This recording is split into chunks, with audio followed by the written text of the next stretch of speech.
Nakaunot ang noo ni Eliza habang nakatingin ito sa kaibigan niyang si Lara.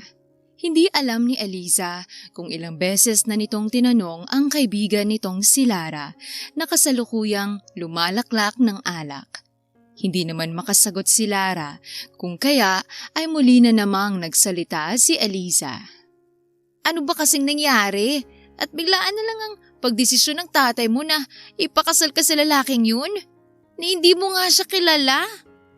Bumaba ang income ng kumpanya ngayon at bali-balita na ngayon na mas tumataas ang sales ng kalaban ni Dad sa negosyo.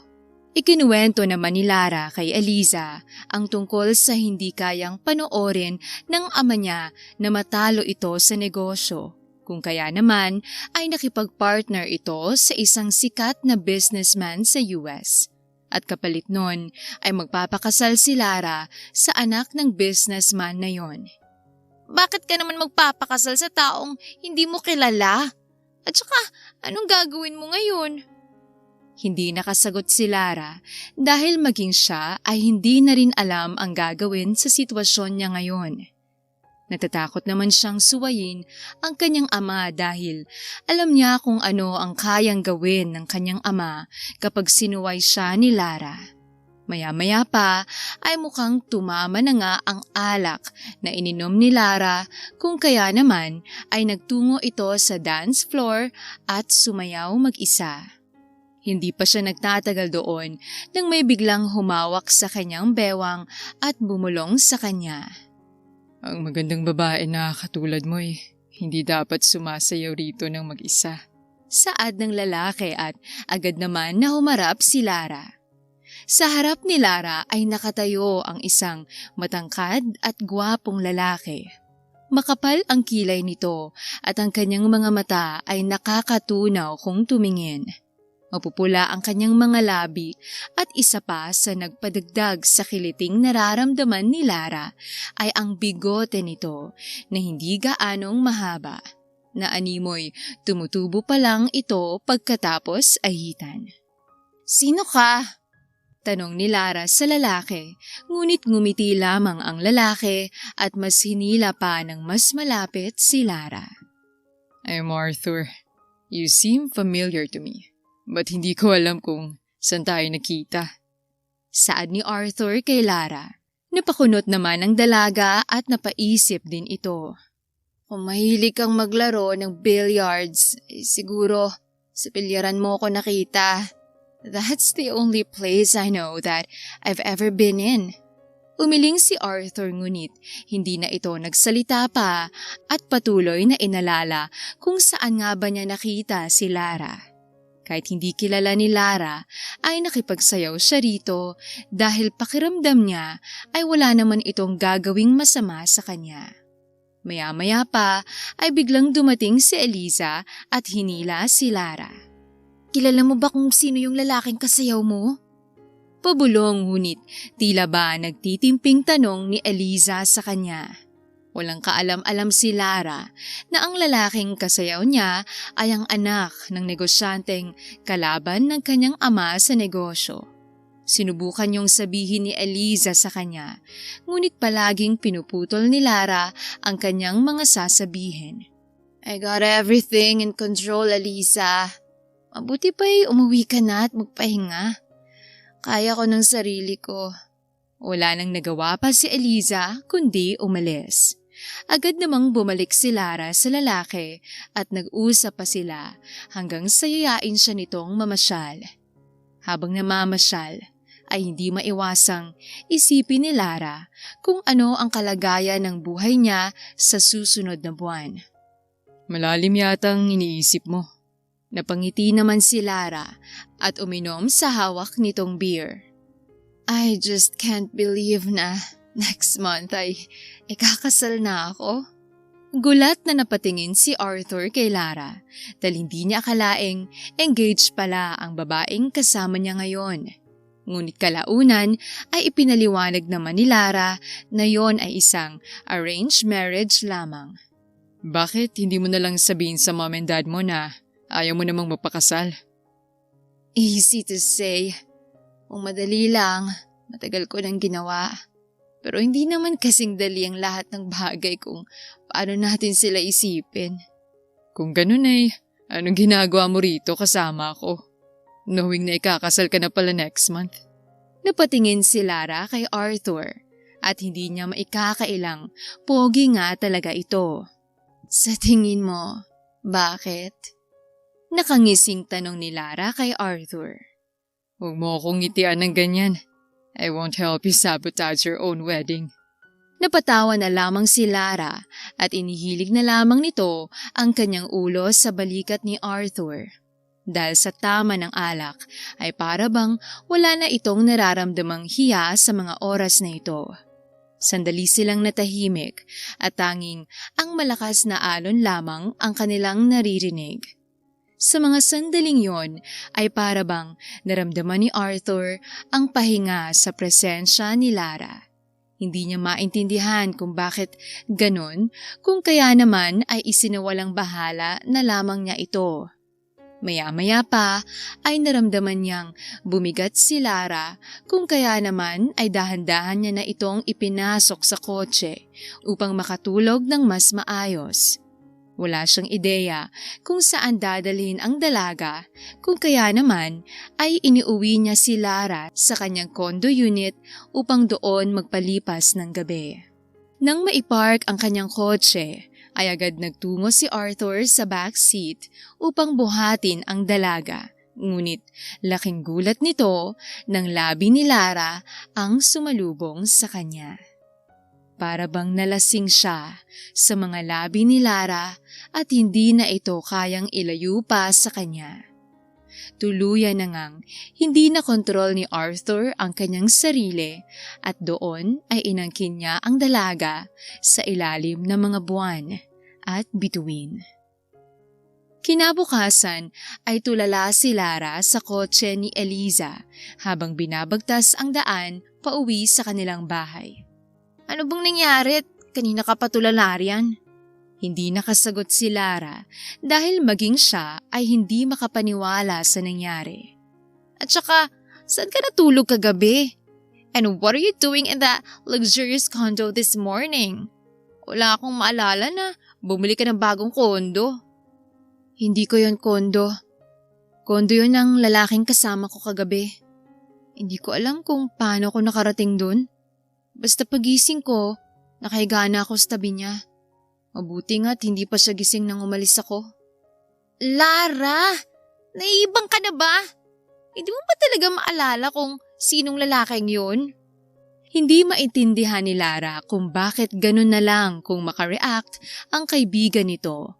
Kung kaya naman ay tinanong na ni Lara ang kanyang kaibigan. At doon ay napag-alaman niyang ang lalaking yon ay si Arthur Wilson, ang anak ng kalaban ng kanyang ama sa negosyo. Hindi alam kung anong sasabihin o gagawin pagkatapos niyang malaman ang lahat ng ito.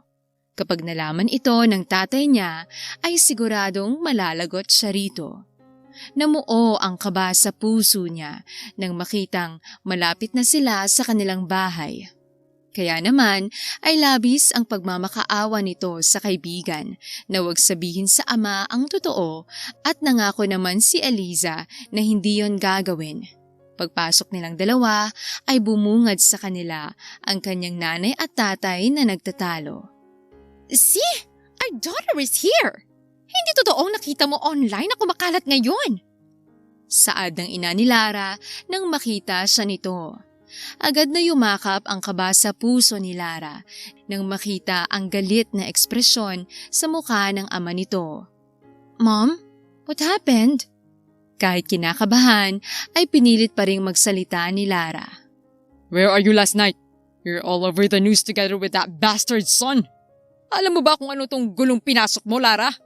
Galit na saad ng ama ni Lara. Dad, ano bang pinagsasabi mo? Kasama ko si Eliza kagabi. Pagmamaang-maangan ni Lara. Dahil sa matinding galit ay mas minabuti ng ama ni Lara na umalis doon dahil baka kung ano pa ang magawa nito kay Lara. Ganoon na lamang ang galit ni Leandro sa kanyang anak na si Lara dahil meron palang kumalat na larawan nila sa bar kagabi ni Arthur. Mabilis na lumipas ang araw at unti-unti ring humupa ang balita sa pagitan nila ni Arthur. Sa ngayon ay kasalukuyan siyang nakatambay sa isang lugar na kung saan ay walang masyadong tao. Nakaupo si Lara sa ilalim ng isang malaking puno at tahimik na pinagmamasdan ang lawa. Naglatag siya doon ng malinis na tela at nagdala rin ng mga pagkain upang hindi magutom. Wala siyang ibang ingay na naririnig kundi ang mga ibon. Payapa na sana ang kanyang araw nang biglang may magsalita sa likuran nito. Are you enjoying the view? Napapikit siya at pilit na kinalma ang sarili nang marinig niya ang pamilyar na boses na yon. Are you stalking me? Bakit ko naman gagawin yun? Kung ganon, anong ginagawa mo rito? Paano mo nalaman na nandito ako ngayon? Hindi ko alam na nandito ka. At isa pa, palagi ako sa lugar na to kapag masyado nang okupadong isipan ko sa mga bagay-bagay. Hindi sumagot si Lara, kung kaya naman ay dahan-dahang umupo sa tabi nito si Arthur. Sinubukang ipaliwanag ni Lara kay Arthur na kapag may nakakita sa kanila ay siguradong sermon na naman ang kanilang aabutin. Ngunit saad naman ni Arthur ay malayo sa syudad ang lugar na ito kung kaya ay imposibleng may makakita pa sa kanila roon. By the way, naiwan mo to sa kondo ko. Saad ni Arthur at ipinakita ang isang kwintas. Nanlaki ang mga mata ni Lara dahil yon ang kwintas na ibinigay ng kanyang ina.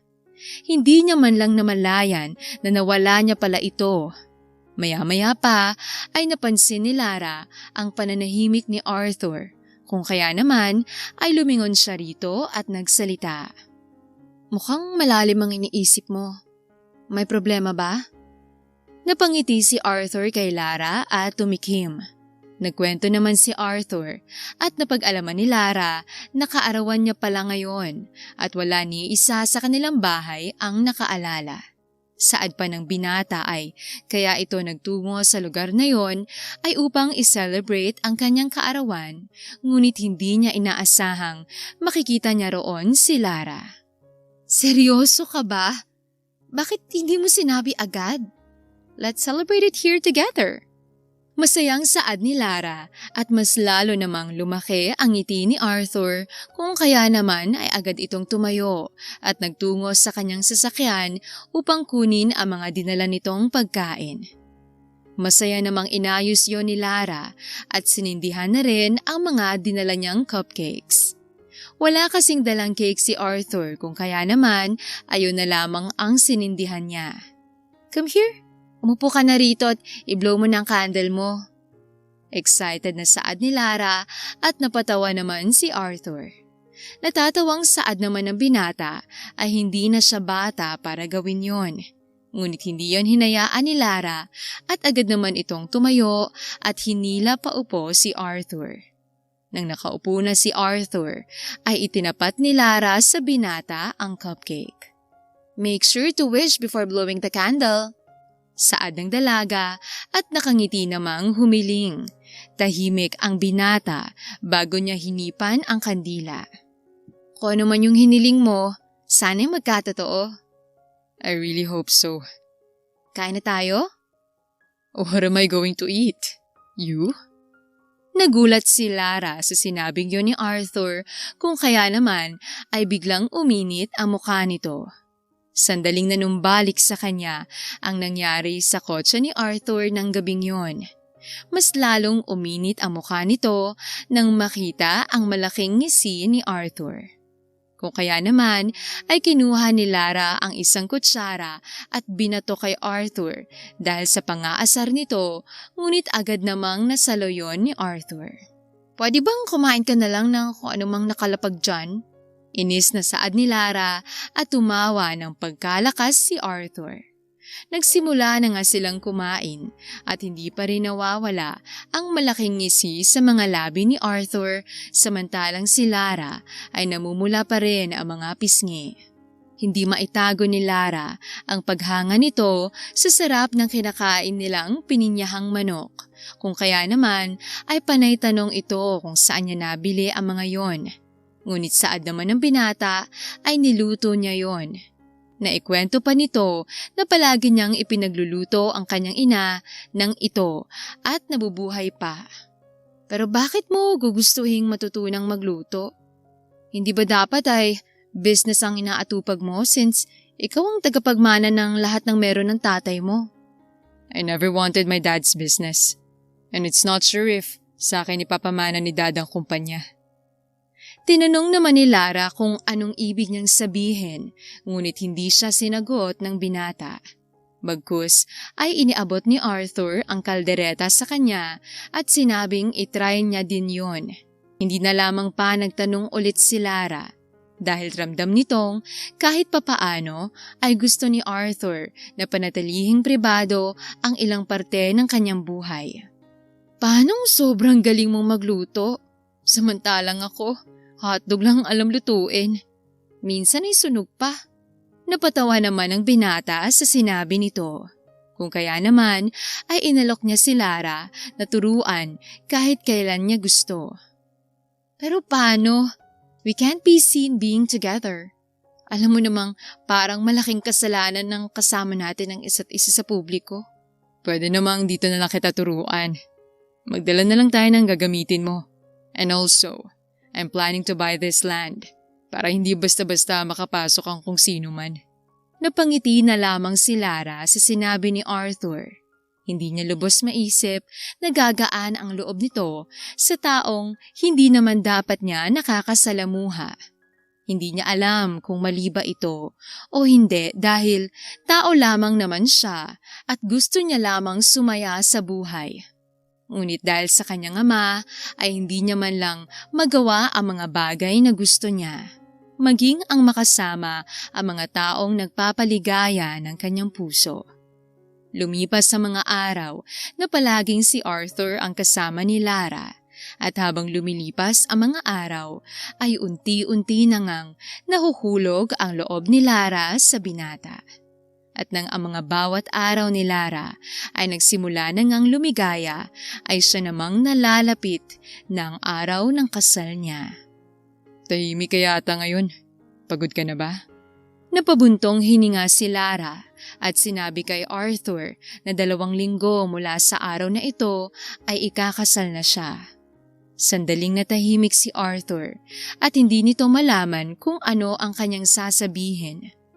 Kaagad na hinawakan ni Lara ang kanyang mga kamay nang makita nitong kumuyom ang mga kamay ni Arthur. Pack your things tonight. Ilalayo kita rito bagong kasal mo. Pero Arthur, hindi to tama. Saad naman ni Arthur, ayon lamang ang alam niyang paraan at alam niyang hindi magugustuhan ng dad niya kung pupuntahan siya mismo ni Arthur. Bago pa man makapagsalita si Lara ay merong sumigaw sa likuran nito at alam niya sa sarili niya kung sino yon. Linukob ng takot at kaba ang puso ni Lara nang makita ang ama nitong papalapit na sa kinaroroonan nila at mukhang galit na galit. Mabilis na tumayo si Lara at agad na sinalubong ang kanyang ama dahil papalapit na ito at mukhang susuntukin si Arthur. Kung kaya naman ay ginamit ni Lara ang kanyang buong lakas upang pigilan ang kanyang ama. Ang mga gwardyang kasama naman ni Leandro ay agad na pinadapa si Arthur sa lupa. Ilang beses kitang pinagsabihan na kahit kailan ay huwag kang lalapit sa lalaking yan. Tapos ngayon, malalaman kong palihim kang nakikipagkita sa kanya? Sigaw ng ama ni Lara at wala itong nagawa kung hindi ang umiyak. Bakit? Bakit kailangan kong lumayo sa kanya? Lara, you don't understand.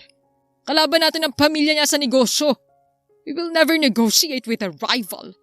Kalaban natin? Dad, hindi. Ikaw lang nagsasabi kalaban natin sila. Ikaw at ang ama ni Arthur. Kayong dalawa lang. I never saw Arthur as my enemy. Then how do you see him? Your future husband? You and him will never be together, Lara. Makinig ka sa akin dahil Alam ko kung anong mas nakakabuti para sa'yo. Hinablot ni Leandro ang kamay ni Lara at hinila ito papunta sa kanilang kotse. Lara, wait. Please. Saad ni Arthur habang kinakaladkad ni Leandro papunta sa kotse ni Lara. Walang ibang nagawa si Lara kung hindi ang umiyak habang tinitingnan ang tila nagmamakaawang mga mata ni Arthur. Simula sa araw na to, hindi ka lalabas ng bahay hanggang sa araw ng kasal mo. Mas lalong humagulgol si Lara dahil sa sinabi ng ama nito. Para bang tinutusok ang kanyang puso habang pinagmamasdan mula sa bintana ng kotse si Arthur na walang magawa dahil nakadapa na ito sa lupa. Ang tanging magawa lamang ni Arthur ay tingnan si Lara habang papalayo, lulan ng kanilang kotse. Lumipas sa mga araw at hindi na nga nakalabas pa si Lara sa kanilang bahay. Nakakulong lamang ito sa kanyang kwarto. Tinadalhan na lamang ng pagkain, ngunit wala naman itong ganang kumain. Samantala, si Arthur, ilang araw na ring hindi nasisilayan sa kanilang kumpanya. Dahil maging ang kanyang ama ay walang ideya kung saan ito. Mabilis na lumipas ang araw at umalis na nga ng Pilipinas si Lara kasamang kanyang pamilya upang doon ganapin ang kasal. At makalipas nga lang ang ilang araw ay dumating na nga ang araw ng kasal ni Lara. Wala itong nararamdaman kung hindi galit sa kanyang ama.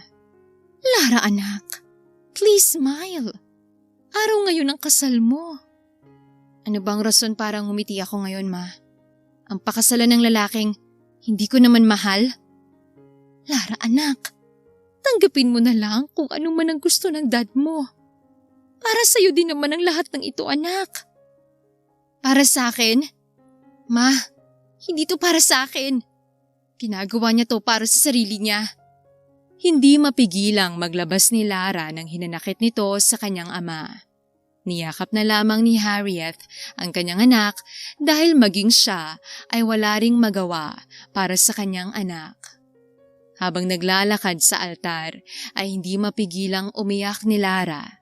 Kung meron mang mas masakit ay ang hindi makatuluyan ang isang taong magkalapit lang ang iyong mga mundo ngunit hindi sapat dahil sa mga taong nakapaligid sa inyo. Habang palapit ng palapit ay lalong sumasakit ang puso ni Lara dahil hindi nito kayang tanggapin ang kanyang magiging kapalaran. Mabilis na lumipas ang araw. Simula nang ikasal silang dalawa ay hindi pa nakakausap ni Lara si Lucas. Mabuti na lamang at isang tahimik na tao si Lucas at alam nitong makiramdam sa mga nangyayari. Habang nakatulala si Lara sa kanyang silid ay lumapit sa kanya si Lucas at umupo ito sa tabi niya. Tinanong nito kung ayos lang ba siya dahil wala pa siyang anumang kinakain sa buong araw. Sinulyapan lamang siya ni Lara at hindi na siya sumagot rito, kung kaya naman ay muling nagsalita si Lucas. Pasensya ka na sa nangyari. Pinilit lang din ako ni Dad na pakasalan ka. I didn't know that you're with someone else. Hindi mo naman kasalanan yon, kaya wag kang mag-sorry sa akin. Sandali silang natahimik at napatitig sa kawalan. Hindi nila alam kung paano ba kakausapin ng isa't isa ngayong hindi naman sila magkakilala. Lumipas sa mga araw at mas nakilala pa nila ang isa't isa. Unti-unting nakita ni Lara kung ano ba ang tunay na ugali ni Lucas. Maalaga ito at maalalahanin. Sinisigurado niyang kumakain ng tama sa oras si Lara. Hindi man ito ganon kagaling magluto tulad ni Arthur, ay bumawi naman ito sa ibang paraan. Kahit ganap na sila bilang mag-asawa, ay nirerespeto pa rin ni Lucas ang desisyon ni Lara tungkol sa mga bagay. Sa nakalipas na 6 na buwan, ay para bang unti-unti na ring nakakaahon si Lara sa nangyari sa kanila ni Arthur.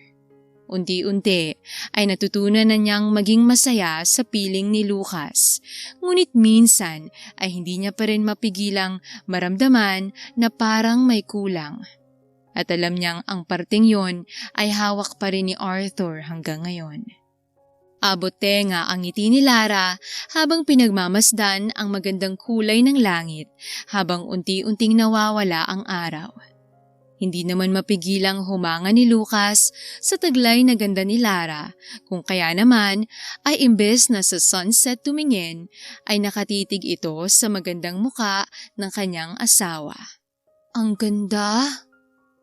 Bulalas ni Lara at itinaas ang maghawak kamay nilang mag-asawa. Napakaganda nga, saad ni Lucas habang nakatitig ito kay Lara. Unti-unti namang binaba ni Lara ang kanilang mga kamay at napatitig kay Lucas. Matagal silang nagtitigan roon at unti-unting lumapit ang mukha ni Lucas kay Lara hanggang sa tuluyan na ngang maglapat ang kanilang mga labi. Hindi maintindihan ni Lara ang kanyang nadarama sa mga sandaling yon. Pakiramdam niya ay para bang ito ang unang pagkakataon na hinalikan siya. Kumapit siya sa mga braso ni Lucas dahil para bang bibigay ang kanyang mga paa dahil tila ba nanlalambot ang mga ito.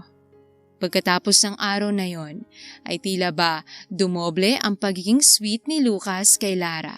Samantalang si Lara ay naiilang sa mga ikinikilos ng kanyang asawa. Kung iisipin ay normal lang naman ito sa mag-asawa, pero ang kaso sa kanilang dalawa ay hindi naman talaga ginusto ang magpakasal. Lumipas pa ang mga araw, buwan at taon ay unti-unti na ring nahuhulog ang loob ni Lara sa mga ginagawa ni Lucas. Humahanga ito sa kanya dahil sa pagkatagal-tagal ng panahon ay hindi siya sinukuan ni Lucas kahit na ipakita pa ni Lara na wala siyang nararamdaman para rito. Mom called me yesterday. Tinatanong niya kung kailan tayo uuwi ng Pilipinas. Your mom already missed you and I know you miss her too. Next week ay uuwi tayo. Agad? Ang bilis naman. If it's for my wife, then no time should be wasted. Mabilis nga na lumipas ang araw at dumating na nga ang araw na uuwi si Lara sa Pilipinas kasamang asawa nitong si Lucas. At sakto naman ang kanilang pag-uwi dahil nabalitaan niyang ikakasal na rin ang kanyang kaibigan sa long-time boyfriend nito. Nang makalabas sila sa airport ay agad sinalubong si Lara ng kanyang ina na si Harriet at niyakap ito ng mahigpit. Anak, miss na kita. Mabuti naman at umuwi na rin kayo nitong si Lucas. Bulalas ng ina ni Lara. I just really missed you so much, Ma. Kaya naman naisipan ni Lucas na umuwi na rin kami. Habang si Lucas ay kasamang ama ni Lara, hinila naman ni Harriet ang kanyang anak at agad na nagtanong rito kung kumusta naman ang buhay niya kasama si Lucas. Napangiti naman si Lara sa tanong ng kanyang ina. I didn't expect he would be that good. Akala ko hindi niya ako magugustuhan. I didn't also expect na magiging mabuting trato niya sa akin. I told you! He's not someone na kagaya ng iniisip mo. And just as I thought, you two will make great relationship. Nakarating na nga sila sa kanilang bahay at pagkarating nga nila ay may mga nakahain ng mga pagkain. Kumislap ang mga mata ni Lara nang makita ang mga pagkain na nakahain sa lamesa. Alam niya sa sarili niya na matagal niya nang gustong kumain ulit ng mga ganitong pagkain, kung kaya naman ay agad niyang ibinaba ang kanilang mga gamit at nagtungo na sa hapagkainan. Kinabukasan ay nakipagkita si Lara sa kanyang kaibigan habang ang kanyang asawa na si Lucas ay sumama sa ama ni Lara sa kumpanya. Nakipagkita si Lara sa isang sikat na restaurant at doon ay natagpuan niya ang kanyang kaibigan na naghihintay. Ngayon na nga lang ulit tayo magkikita pagkatapos ng ilang taon tas late ka. Agad na saad ni Eliza nang makita nito si Lara. Natawa naman si Lara at agad na itong naupo. Ano ba yan? Ang init agad ng ulo mo. Hindi ka siguro nadiligan ng fiancé mo. Pabirong saad ni Lara na siya namang inirapan lamang ni Eliza. Agad naman nang umupo si Lara at nagkwentuhan sila ng kaibigan kung kumusta naman ang kanilang mga buhay. Natanong rin ni Eliza kung kailan ba sila magkakaanak ng kanyang asawa na si Lucas, ngunit sadyang wala pang sagot si Lara sa tanong niyang yon. Ang sabi nito ay wala pa sa isip yun ni Lucas at hindi pa ready si Lara para doon. Paano hindi ka pa ready? Lara, you and Lucas has been married for 5 years. Hindi nakasagot si Lara sa sinabi ng kaibigan nito. Kahit 5 buwan na ang nakakalipas, ay para bang may parte pa rin sa puso niya si Arthur. Masaya siya sa piling ni Lucas, ngunit pakiramdam niya ay para bang may kulang pa rin. Hindi ka ba talaga ready or until now ay may parte pa rin dyan sa puso mo si Arthur? Mas lalong hindi nakasagot si Lara. Kinuha nito ang tubig at linagok yon lahat. I don't know. Maybe. What do you mean maybe? Maybe until now, mahal ko pa rin siya. He still have this piece of me. Palagi kong nararamdamang kulang. Lara, 5 years na yung nakakalipas. You already have a husband, and so is he. Anong ibig mong sabihin? Ikinwento naman ni Eliza na mayroong usap-usapan ngayon na meron ng girlfriend si Arthur at nagpaplano na rin silang magpakasal ngayong taon na ito. Napabuntong hininga na lamang si Lara at nagsimulang kumain. Okupadong isipan nito nang makita niya ang pagkabigla sa mga mata ni Eliza. Nakatingin ito sa entrance ng restaurant at tila ba nakakita ito ng multo. Agad namang tumingin doon si Lara at ganoon na lamang ang gulat nito nang makita kung sino ang naroroon. Naistatwa ito sa kinauupuan niya at tila ba hindi nito matanggal ang pagkakatitig niya sa 2 tao na nakatayo sa entrance. Arthur stepped a foot on the restaurant with his rumored girlfriend. Nang maglakad sila papunta sa kanilang table, ay agad na iniwas ni Lara ang kanyang paningin. Hindi niya maintindihan kung ano ang kanyang nararamdaman. Parang merong kutsilyo na nakatarak sa kanyang puso. Huminga ito ng malalim sa kagustuhang mawala ang sakit na kanyang nararamdaman. Lara, calm down. Hinawakan ni Eliza ang kanyang kamay upang pakalmahin siya. Hindi alam ni Lara kung anong kanyang gagawin. Kung aalis ba siya o mananatili sa lugar na yon. At dahil hindi alam ang gagawin, ay nagdesisyon silang umalis na. Ibinigay na lamang ni Eliza ang invitation nito para sa kanyang kasal at umuwi na. Kinagabihan ay tahimik si Lara. Maging sa asawa niya ay para bang ayaw nitong makipag-usap. Ngunit si Lucas at hindi hinahayaang ganoon ang kanyang asawa kung kaya ay sinubukan niya pa rin kausapin si Lara. Tahimik ka yata ngayon. Is there a problem? Niyakap ni Lucas si Lara mula sa kanyang likuran at hinalikan ito sa kanyang balikat. Napagod lang siguro ako kanina sa lakad namin ni Eliza. Humarap si Lara kay Lucas at hinalikan naman siya ni Lucas sa kanyang noo. Hindi maintindihan ni Lara kung bakit ganun pa rin ang nararamdaman niya para kay Arthur, samantalang inaalagaan naman siya ni Lucas. Kinabukasan ay hindi sumama si Lara sa sinabi ng kanyang ina na kanilang pupuntahan. Are you sure you'll be okay alone here? Pwede naman akong hindi sumama sa dad mo at samahan ka muna rito. Dad needs you there. Tsaka, ayos lang naman ako dito. I just wanna rest the whole day. Tumango naman si Lucas at sinabing tumawag na lamang siya kay Lucas kung meron siyang kailangan. Hinalikan ni Lucas ang noo ni Lara at pagkatapos ay mabilis namang dinampian ng halik ang labi ni Lara. Sa sobrang gulat ay hindi siya nakagalaw agad si Lara. Nang makaalis ay nagmuni-muni lamang saglit si Lara sa kanilang garden bago nito naisipang puntahan ang lawa kung saan sila palaging tumatambay noon ni Arthur. Agad itong sumakay sa kotse at binaybayang daan papunta sa lugar na yon. Nagpark ito malayo mula sa daanan dahil baka mayroong makakita sa kanya. Sumilay ang ngiti sa kanyang mga labi nang makita ang pamilyar na lugar na yon. Naglakad siya papunta roon at akmang tatakbo na sana papunta sa puno nang makita niyang merong 2 tao ang nakaupo roon.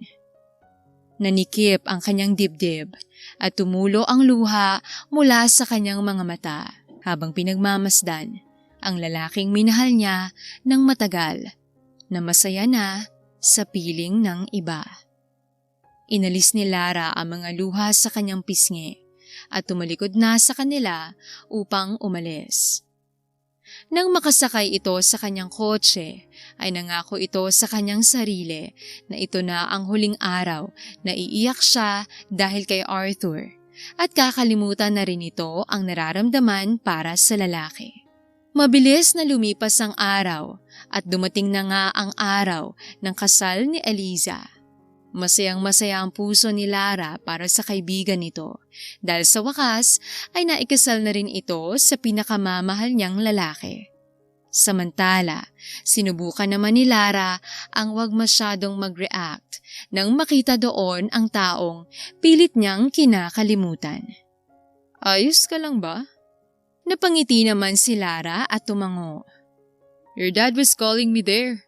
Gusto mo bang sumama? Umiling naman si Lara at sinabing mananatili na lang muna siya sa kanilang table dahil pagod na rin naman siya. Saad naman ni Lucas ay tawagan na lamang siya kung meron mang kailangan si Lara. Tumango lamang si Lara at ngumiti. Nang makaalis si Lucas ay tila ba naramdaman niyang sumisikip sa loob kaya naman ay nagtungo muna ito sa terrace at lumanghap ng sariwang hangin. Habang naroon siya, ay tahimik niyang pinagmamasdan ang mga bituin sa kalangitan. Ang malamig na simoy ng hangin ay dumadampi sa kanyang balat. I didn't know that you're already back. Akala ko hindi ka na babalik rito. Napatingin si Lara kay Arthur, nakararating lamang at may hawak na wine. Hindi sumagot si Lara sa sinabi ni Arthur dahil nabibigla pa rin ito dahil hindi niya inaasahang kakausapin siya nito.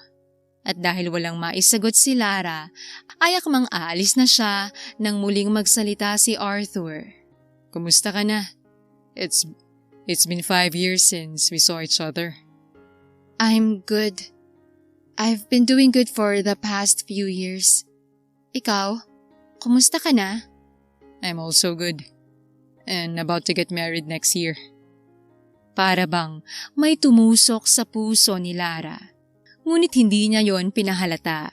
Ngumiti ito at napatingala sa mga bituin sa kalangitan. I saw you that day on the lake. Anong ginagawa mo ron? Naalala ni Lara ang pagpunta niya noon sa lawa, ngunit nadatnan niyang may kasama si Arthur. Gusto kong mapag-isa. But I didn't expect that you would be there with someone else. Napabuntong hininga si Arthur at sumipsip sa hawak nitong wine. Bakit ngayon ka lang bumalik? I waited for you for a very long time in hope that we can still fix what we had. Nagulat si Lara sa sinabi ni Arthur. Kahit bumalik pa ako, hindi naman na natin maayos pa. I'm already married. Matagal na natulala si Arthur bago ito sumagot. Bakit hindi mo man lang pinaglaban kung anong meron tayo? Bakit hindi mo man lang ako pinaglaban? I don't think we should be talking about this, Arthur. It's already long gone. Just answer my question. Why does it still matter to you? You're already doing good in your life. Tsaka, isa pa, hindi mo rin naman ako nahintay. Wait for you? I did wait for you, Lara. Pero hindi pwedeng maghintay na lang ako sa'yo habang buhay. You're already married at walang kasiguraduhan kung babalik ka pa. Lara, you were gone for 5 years and you expect me na hihintayin pa rin kita hanggang ngayon? Hindi na nakasagot pa si Lara doon. Bagkus ay umalis na lamang ito at bumalik sa loob. Maya-maya pa ay nakita nitong bumalik na rin sa loob si Arthur at dumiretso ito sa kanyang kasintahan. She knows deeply in her heart na hindi lang gustong pakasalan ni Arthur ang babaeng yon para makalimot.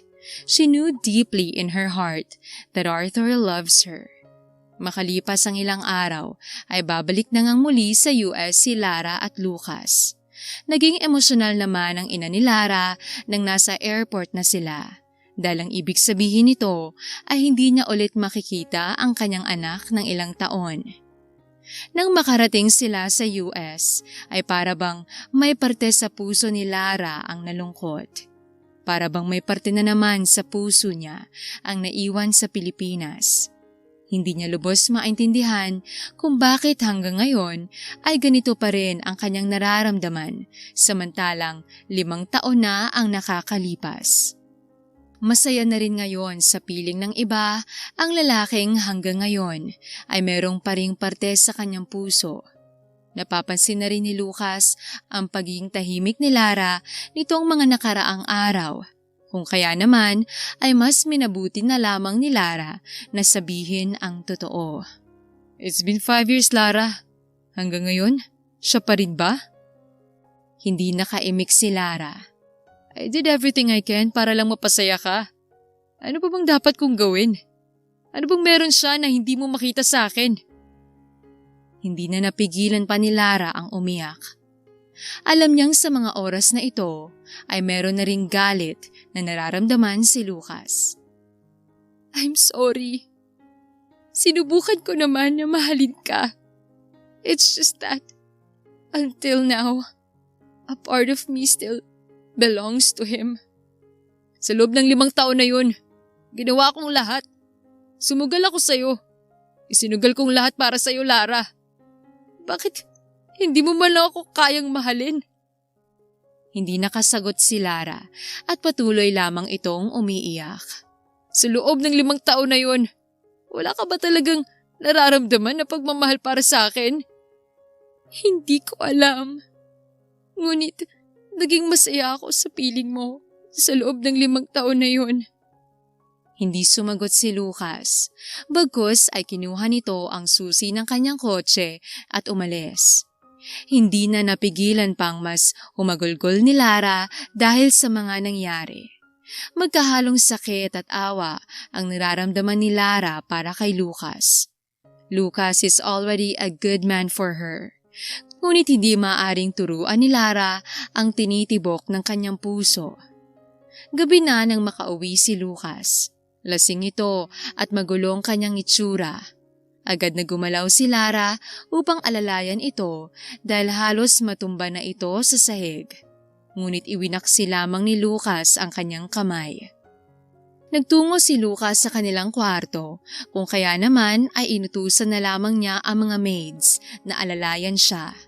Nang magtungo si Lara sa kanilang kwarto, ay tulog na si Lucas, ngunit basa ang mukha nito. Marahil ay umiyak ito. At dahil alam niyang galit pa rin sa kanya si Lucas, ay minabuti niyang matulog na lamang sa sofa na nasa loob lang din ng kanilang kwarto. Kinabukasan ay nagulat si Lara nang matagpuan ito ang kanyang sarili sa kama. At wala na rin si Lucas sa kanilang bahay. Nagtungo ito sa kusina dahil nakaramdam siya ng gutom.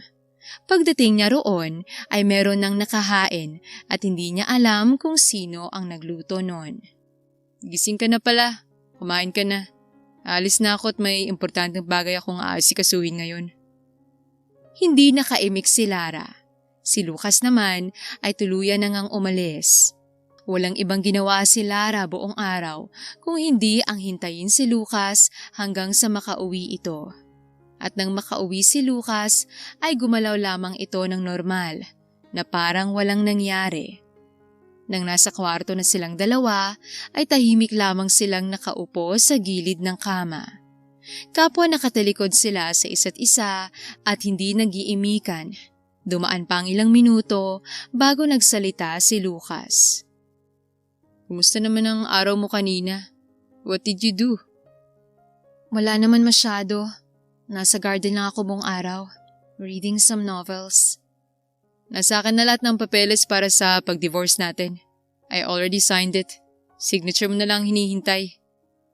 Kumirot ang puso ni Lara, ngunit masaya rin siya dahil nasabi niya na rin ito kay Lucas. Ang hiling na lamang ngayon ni Lara ay mahanap ni Lucas ang babaeng magmamahal sa kanya ng buo. Inilabas ni Lucas ang isang papel mula sa envelope at napatingin naman doon si Lara. Napatingin siya kay Lucas at ngumiti si Lucas. Ayos lang ako. I'm sorry if I failed to notice na hindi naman talaga ako. I'm sorry for making this house a prison to you for a very long time. No, kahit kailan, hindi naging kulungan para sa akin ang bahay na to. I'm sorry if it took me so long to finally tell you everything. And thank you for making me happy for the past 5 years. Tuluyan na ngang pinirmahan ni Lara ang divorce paper at niyakap nila ang isa't isa ng mahigpit. Sa muling pagkakataon ay muli niyang naramdaman ang init ng pagmamahal sa kanya ni Lucas. I hope maging masaya ka pa rin in the near future. Palagi mong tatandaan na mahal kita. I have no idea what you're going to do in your life. Pero kung nasan ka man, sana wag mong pabayaan ang sarili mo. Yan lang ang tanging huling-hiling ko para sa'yo, Lara. Alagaan mong sarili mo. Huwag ka mag-alala. Hindi ko papabayaan ang sarili ko. Pangako yan sa'yo. At sana, huwag mo ring pabayaan ang sarili mo. Kapag nahanap mo na talagang para sa'yo, sana ay alagaan at mahalin ka niya ng higit pa sa pagmamahal na binigay ko. Mas lalong humigpit ang yakap nila sa isa't isa. Pagkalipas ng 1 buwan, ay tuluyan na nga silang naghiwalay. Umuwi na rin ng Pilipinas si Lara at ganoon na lamang ang galit ng kanyang ama nang ipaalam nito ang nangyari. Ngunit wala na siyang pakialam pa roon at ayaw niya nang hawakan pa ng kanyang ama ang kanyang mga desisyon sa buhay. At makalipas lamang ilang buwan ay nagtungo na rin si Lara sa Italy. Alam niya na sa pagkakataong ito ay kailangan niyang kayanin dahil mag-isa na lamang siya. Kasalukuyan siyang kumakain ng kanyang pang-umagahan sa isang sikat na coffee shop.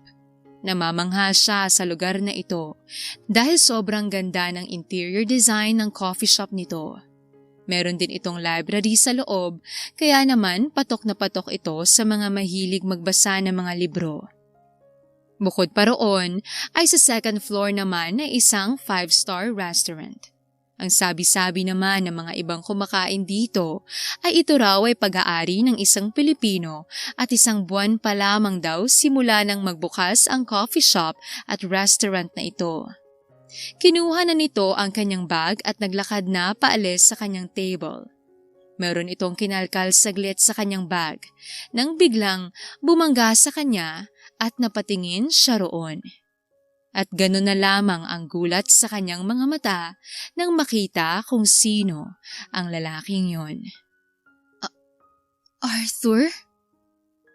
Nauutal na saad ni Lara. Napangiti naman si Arthur.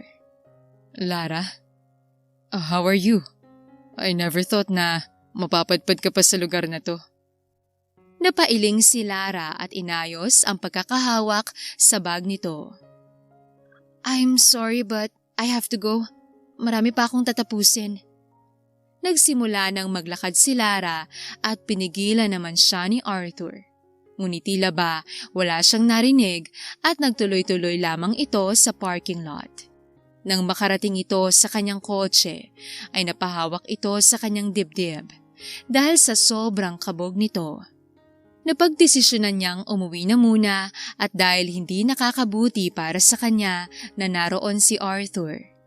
Kinabukasan ay tahimik na pinagmasdan ni Lara ang kanyang mga tanim sa likod ng bahay na kanyang nirerentahan. Sa likod kasi ng kanyang bahay ay merong bakanting lote na pwede niyang gawing garden kung kaya naman 2 linggo matapos niyang maiayos ang kanyang mga gamit sa bahay ay agad niyang inayos ang tatamnan sa likuran ng bahay at bumili na rin siya ng mga seedlings. Habang tinitingnan ang kanyang mga tanim, ay napansin niya ang kapitbahay nitong lalaki na kasalukuyang nagkakape.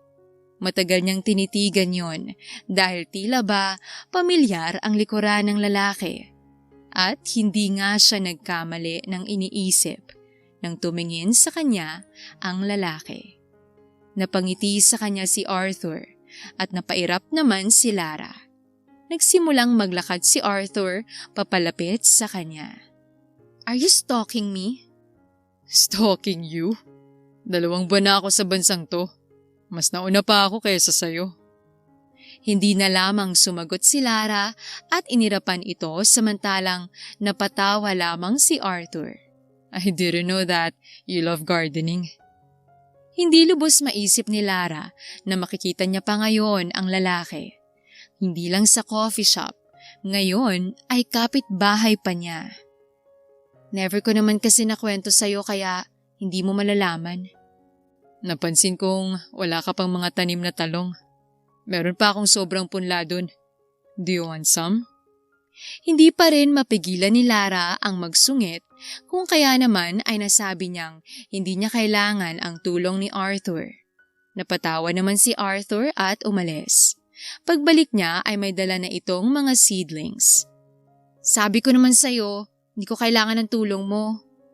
Alam ko, pero hayaan mo na lang na tulungan kita. "Bakit mo ba ginagawa to?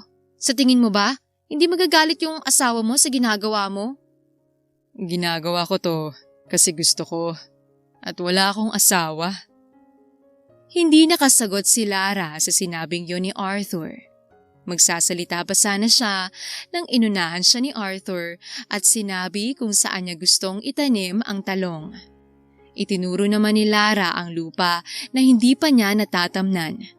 Nagtungo naman doon si Arthur at itinanim ang mga hawak nitong talong. Nang maitanim niya yon, lahat ay napatingin siya kay Lara at agad naman siyang umiwas ng tingin. If you're not busy tomorrow, pwede kitang ilibot sa garden ko. Palagi akong busy and I have no time for that. Napatango na lamang si Arthur at pagkatapos ay nagpaalam na ring umalis. Si Lara naman ay nagtungo sa loob. Sa nalaman niya ngayon ay para bang nabuhayan siya ng loob, ngunit naguguluhan siya kung bakit wala siyang asawa. Kinagabihan ay kasalukuyan siyang nag-aayos ng kanyang mga groceries sa kusina nang biglang may kumatok. Agad naman siyang nagtungo sa may pintuan at binuksan yon. Doon nakatayo si Arthur at may hawak na Tupperware. Dinalhan siya ng pagkain ni Arthur at sabi pa nito ayon ang paraan niya ng pag-welcome sa bagong kapitbahay. Tinanggap naman yun ni Lara at nagpasalamat. By the way, busy ka ba bukas? Bakit? I was thinking for taking you lunch tomorrow. Napataas naman ang kilay ni Lara at napatawa na lamang si Arthur dahil alam niya na ang sagot ni Lara at yon ay hindi. Maya-maya pa ay nagpaalam na rin si Arthur. Hindi naman matanggal ang ngiti sa labi ni Lara habang pinagmamasdan ang binigay ni Arthur na pagkain. Ilang taon na simula nang huli niyang natikman ang luto ni Arthur. Nagmadali siyang nagtungo sa kusina at tinikman yon at talaga namang napapikit siya sa sarap. Para bang sa mga oras na ito ay nararamdaman niya ang pangungulila kay Arthur. Alam niya sa sarili niya na hanggang ngayon ay si Arthur pa rin ang tinitibok ng kanyang puso. Hindi niya maintindihan kung ano ang pumipigil sa kanya na makipagmabutihan sa binata. Dahil hanggang ngayon ay masungit pa rin ang trato niya rito. Kinabukasan ay nagtungo siyang muli sa coffee shop na palagi niyang pinupuntahan. At habang naglalakad siya sa parking lot papunta sa shop, ay nagulat siya nang biglang kasabay na naman niya si Arthur. "Nandito ka na naman?" Inis na tura ni Lara at napatawa naman si Arthur. Palagi akong nandito for some reason. Whatever. Saad ni Lara at inunahan na si Arthur. Nang makarating na silang dalawa doon, ay nagulat siya nang lahat ng staff ay bumati sa kanya. Kaya naman, nang umorder ito sa counter, ay kinuha na rin ito ang pagkakataon na tanungin ng isang staff kung bakit bumati ang lahat ng staff kay Arthur. At laking gulat niya nang sabihin nitong si Arthur ang nagmamay-ari ng coffee shop at restaurant na yon. Habang nagkakape, ay namataan niya si Arthur na palabas at may kasamang babae na nagtatawanan silang dalawa at tila ba merong naramdamang selos si Lara. Hindi niya alam kung ano bang karapatan niyang makaramdam ng ganon, samantalang wala namang sila at mismong siya ay iniiwasan si Arthur. Marami pang pinuntahan si Lara sa araw na yon. Maliban sa pamamasyal, ay sinubukan na rin itong maghanap ng trabaho at mabuti na lang ay meron nga itong nakita. At nang gumabi na nga, ay nagdesisyon na itong umuwi. Ngunit laking gulat niya nang makitang flat na ng gulong ang kanyang kotse. Nakakainis naman. Ngayon pang pauwi na ako't gabing-gabi pa. Inis na tura ni Lara habang pinagmamasdan ang kanyang gulong. May problema ba? Nagulat ito nang may biglang magsalita sa likuran nito at base sa boses ay alam niya na kung sino yon. Andito ka na naman? Napadaan lang ako at saktong nakita kita. Napansin kong tila ba na may problema ka, kaya nilapitan na kita. Napatingin si Lara sa gulong ng kanyang sasakyan at napatingin naman roon si Arthur. Iwan na lang muna natin rito yung kotse mo and I'll just gonna ask someone to fix it. Sa ngayon, sumabay ka na lang muna sa akin. Wala na ngang nagawa si Lara kundi ang sumabay na lamang sa kanya. Kahit paayaw niya ay wala naman siyang magagawa dahil kung mag-iinarte siya ay may iwan siyang mag-isa sa lugar na yon. Kinabukasan ay maayos na nga ang kanyang sasakyan. Kung kaya naman ay kinuha na rin ito ang kanyang mga papeles at nagtungo sa kumpanya na pinag-applyan niya. Ngayon ang schedule ng kanyang interview at laking pasasalamat niya na wala masyadong applicants sa pwesto na yon. Nang makarating na nga siya roon ay agad na siyang na-interview. At natanggap naman agad siya sa trabaho at maaari na itong magsimula sa susunod na araw. Nang paalis na siya ay hindi niya inaasahang makikita niya roon si Arthur. Agad siyang nagtago dahil ayaw niyang makita na naman siya ng lalaki. Are you okay, miss? Nagulat siya nang may biglang magsalita sa kanyang likuran, agad siyang napatingin rito. Ah, oo, sagot naman ni Lara. Anong ginagawa mo dyan? Nagtatakang saad ng lalaki. Hindi na nakasagot pa si Lara dahil meron ang nagsalita pa sa likuran nito at base sa kanyang boses ay kilala niya na kung sino yon. Nakabalik ka na pala, Franz. Saad ni Arthur sa likuran ni Lara at ngumiti lang din naman ang nasabing Franz. Kinuha ni Lara ang pagkakataong yon para umalis dahil hindi niya kakayanin pang makasama at makausap si Arthur sa harap ng ibang tao. Hindi naging madali para kay Lara ang mga sumunod na araw sa kanyang trabaho. Si Arthur at si Franz pala ay shareholders sa kumpanyang pinagtatrabahuan niya at hindi malabong makita niya si Arthur doon ng paulit-ulit. At itong mga nakaraang araw din ay palagi niyang nakakausap si Franz. Kasalukuyan siyang naglalakad papunta sa parking lot nang makita niya sila Franz kasama si Arthur, yung babaeng palaging kasama ni Arthur. Oh, Lara! Pauwi ka na ba?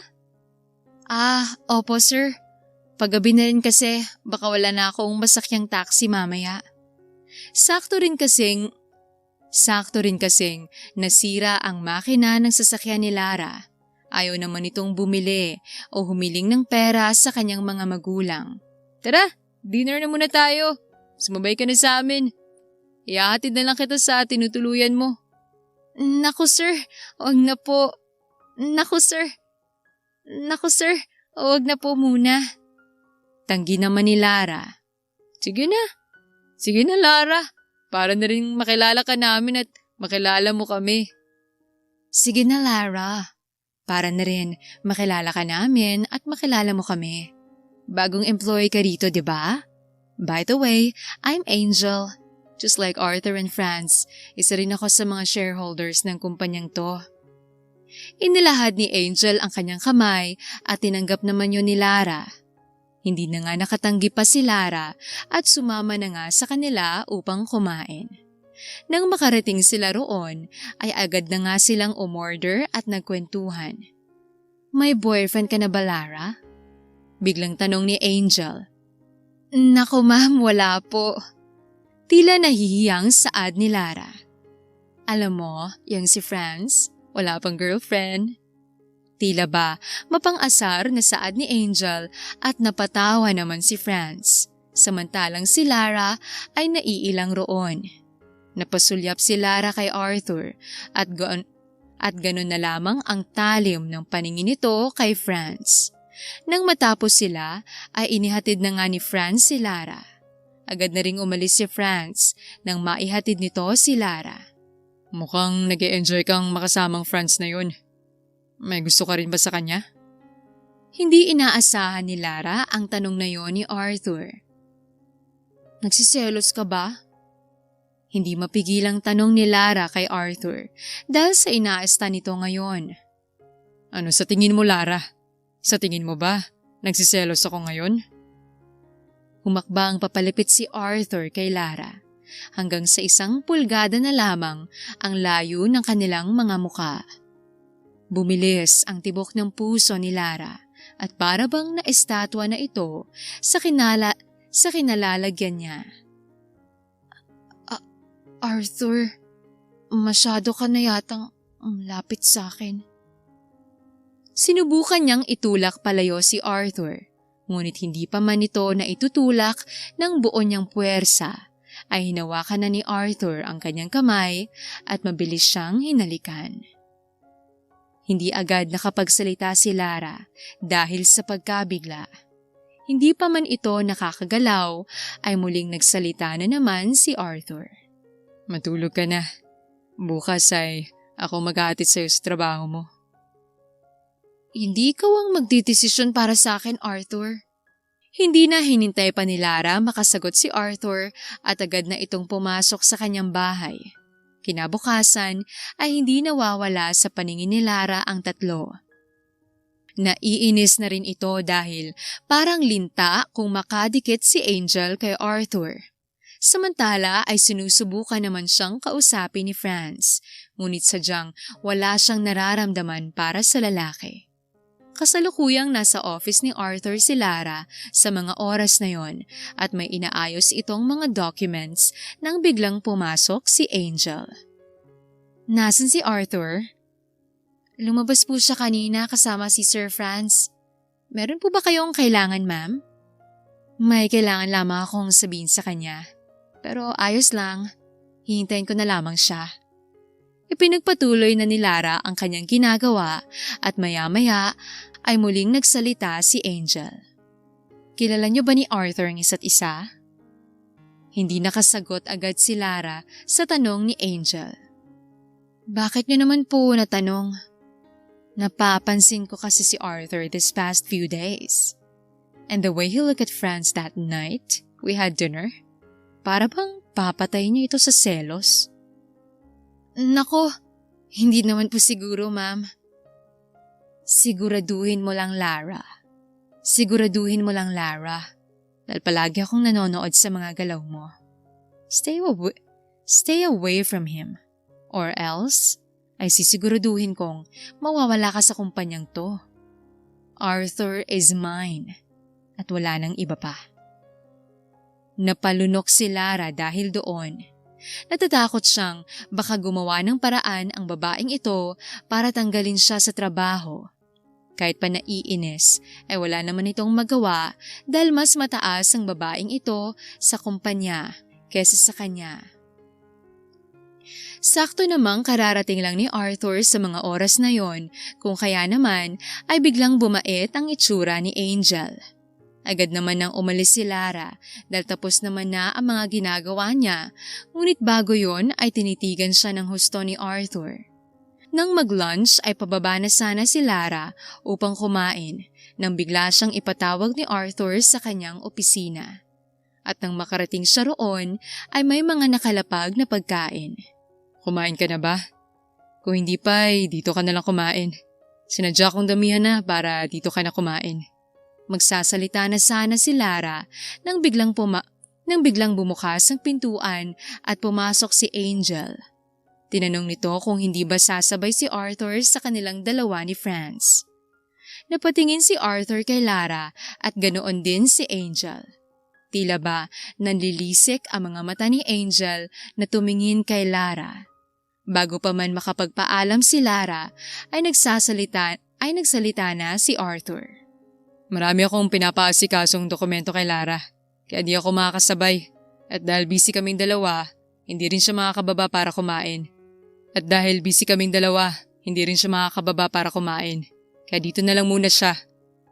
Hindi na sumagot pa si Angel at tila naiinis itong umalis sa opisina ni Arthur. Ano sa tingin mong ginagawa mo, Arthur? Hindi ko hayaang kumain ka na naman kasamang Franz na yun. Hindi ba malinaw sa'yo na nagsiselos ako, Lara? Alam ko yun at amoy na amoy ko yun hanggang rito. Pero kasi Arthur, hindi mo naiintindihan. Tila ba nanumbali kay Lara ang mga sinabi ni Angel tungkol sa kanyang trabaho. Tumayo si Arthur at lumapit kay Lara. Ano bang hindi ko naiintindihan? Hinawakan ni Arthur si Lara sa kanyang bewang at mas hinila pa ito papalapit sa kanya. Maaring mawala sa akin ang trabaho ko dahil dyan sa ginagawa mo. At sino namang nagsabi sa'yo niyan? Si Angel ba? Hindi. Tsaka, pwede ba? Bitawan mo ko. Agad naman siyang binitiwan ni Arthur. Huwag ka magsinungaling sa akin. Narinig ko kayong dalawa kanina. Wala nang nagawa pa si Lara dahil alam naman pala ni Arthur ang totoo. Mabilis na lumipas sa mga araw at buwan at ganoon pa rin ang sitwasyon ni Arthur at Lara. Ginagawa pa rin lahat ni Lara ang kanyang makakaya upang iwasan si Arthur, ngunit sadyang makulit nga ang lalaki. Sa ngayon ay kasalukuyang namimili ng gagamiting damit si Lara para sa Christmas party nila bukas. Habang tinitingnan nito ang red na dress ay merong nagsalita sa likuran nito. Yan ba ang gagamitin mo bukas? Saad ang nasa likuran ni Lara at doon ay nakita naman niya si Angel. Opo. Susuotin mo talaga yan? Para ano? Para akitin si Arthur? Hindi na nagulat pa si Lara sa sinabi ni Angel. At sa puntong ito ay parang punong-puno na rin si Lara kung kaya naman ay buong tapang niyang sinagot si Angel. Hindi ko kailangang akitin si Arthur para magustuhan niya ako, Miss Angel. At isa pa, kahit anong gawin mo, hindi niya magugustuhan ng isang tulad mo. Nabigla si Angel sa sinabing yon ni Lara. Anong sabi mo? Hindi niya ako magugustuhan? Arthur and me are fit together. Sino ka ba sa tingin mo? You shouldn't be asking me that, Miss Angel. Dahil sigurado kong lalong mamumula sa inis niyang pagmumukha mo kapag nalaman mo kung sino ako sa buhay ni Arthur. Bago pa man makasagot si Angel, ay umalis na si Lara at binayaran ang hawak niyang dress. Kinabukasan ay inayos na ni Lara ang mga gagamitin niya. At dahil 5 p.m. pa naman magsisimula ang kanilang party, ay marami pa itong oras para mag-ayos. Pagpatak ng 4:00 ay nagtungo na nga si Lara sa venue ng kanilang Christmas party. Ginanap yon sa mismong building na kanilang pinagtatrabahuan. Ngunit nang makarating roon si Lara ay hindi siya pinapasok ng guard. Ang sabi nito ay ipinagbawal daw ni Angel na papasukin siya sa party. Duk-duk! Ang sabi nito ay ipinagbawal daw ni Angel na papasukin siya sa party. Mabuti na lamang at saktong papasok na rin si Arthur kung kaya naman ay nakapasok pa rin si Lara. Baliw talagang babaeng yun. Napatawa naman si Lara sa sinabi niyang yon. Nang makarating sila roon ay marami ng tao at ilang saglit pa ay nagsimula na rin ang party. Dumulong lahat ng shareholder ng kumpanyang yon at ibinahagi naman nila sa lahat ang kanilang speech. Magkakatabing lahat ng mga shareholders kung kaya naman ay todo kapit na naman si Angel kay Arthur. Si Lara naman ay ka-table nito ang iba pa nilang katrabaho. Nang maramdaman niyang parang nakakasakal ang dami ng tao sa loob, ay umakyat ito sa rooftop upang magpahangin. Kahit malamig, ay pakiramdam niya ay para bang nasusunog siya sa sobrang init. At nang makarating siya roon, ay naramdaman niya agad ang pagdampi ng malamig na simoy ng hangin sa kanyang muka. Mabuti na lamang at naka-winter jacket ito kung kaya naman ay hindi siya masyadong nilalamig. Tahimik niyang pinagmamasdan ng mga ilaw sa ibaba ng building nang may magsalita sa likuran nito. Napakalamig ng panahon. Anong ginagawa mo rito? It's a little bit suffocating inside, kaya lumabas muna ako para magpahangin. Magpahangin? Sobrang lamig dito. Tinanggal ni Arthur ang isa nitong winter jacket at isinuot kay Lara. Ano ka ba? Ayos lang ako. Tsaka, baka lamigin ka. It's okay. May isa pa naman akong suot. Kahit sobrang lamig ng panahon, ay tila ba nag-iinit ang puso ni Lara sa ginawang yun ni Arthur. Sa unang pagkakataon, sa matagal na panahon, ay muli niyang naramdaman ang ganito. Ang pag-aaruga ni Arthur sa kanya. Hindi mo naman kailangan gawin to. Alam ko. But at least, just let me do it. Dahil gusto kong iparamdam sa'yo yung pagmamahal ko. Hindi nakasagot si Lara sa sinabing yon ni Arthur. At nga pala, sobrang ganda mo sa suot mong dress ngayong gabi. Bagay na bagay sa yung red dress na yan. Pakiramdam ni Lara ay uminit ang kanyang muka sa sinabing yon ni Arthur. Para siyang teenager na kinikilig sa banat ng kanyang crush. Salamat. Binili ko to kahapon and I accidentally meet Angel in the store. Saad naman ni Lara, tsaka tumawa. At hulaan ko, inaway ka na naman ng babaeng yun? Mas lalo namang tumawa si Lara dahil alam na ni Arthur ang ugali ni Angel. Hindi mapigilang mapatitig ni Arthur habang tumatawa si Lara. Para bang tumitigil ang kanyang mundo at hindi niya maipaliwanag ang kanyang nadarama. Ang ganda mo pa rin talaga, kahit ilang taon nang lumilipas. No wonder why until now, I'm still in love with you. Hindi nakasagot doon si Lara at napatitig lamang kay Arthur. Dahan-dahan namang lumapit sa kanya si Arthur at hinawakan ang kanyang muka. Napapikit si Lara sa lamig ng kamay ni Arthur at maya-maya pa ay naramdaman na lang niya ang labi ni Arthur sa kanyang mga labi. Para bang sumasabog ang dibdib ni Lara dahil sa bilis ng tibok ng kanyang puso. Para bang nanumbalik sa kanya ang mga nakaraan nang sila ay magkakilala ni Arthur at kung gaano sila kasaya habang nakaupo sa ilalim ng punong yong malapit sa lawa. Mahal na mahal pa rin kita hanggang ngayon, Lara. Handa akong gawin ang lahat para sa'yo. Marinig ko lang ulit mula sa'yo na mahal mo rin ako. Arthur, wala namang nagbago. Simula noon hanggang ngayon, ikaw pa rin naman. Ikaw pa rin ang mahal na mahal ko. Agad na niyakap ni Arthur si Lara ng mahigpit dahil sa labis na tuwa. Hindi siya makapaniwalang nakakulong ngayon sa mga bisig niya ang babaeng ilang taong nawala sa buhay niya. Mahal na mahal nila ang isa't isa at wala nang makakapaghiwalay pa sa kanila. Lumipas ang 6 na buwan ay tuluyan na nga silang umuwi sa Pilipinas at doon nagpakasal. Wala na ring nagawa pang tatay ni Lara, samantalang masaya naman ang kanyang ina para sa kanya. Sa pamilya ni Arthur ay ayos lang din naman. At dahil nga ang mga anak nila ang nagkatuluyan, ay napagdesisyonan ng ama ni Lara at Arthur na palakihin pa ang kanilang negosyo, kaya naman ay ang dating magkakompetensya sa negosyo ay partners na ngayon. Baka naman ay sana, meron na rin apo kaagad. Pabirong saad ng ama ni Lara na tinawanan naman nilang lahat. At makalipas nga lang ng 1 taon ay isinilang na nga ni Lara ang isang malusog at gwapong bata.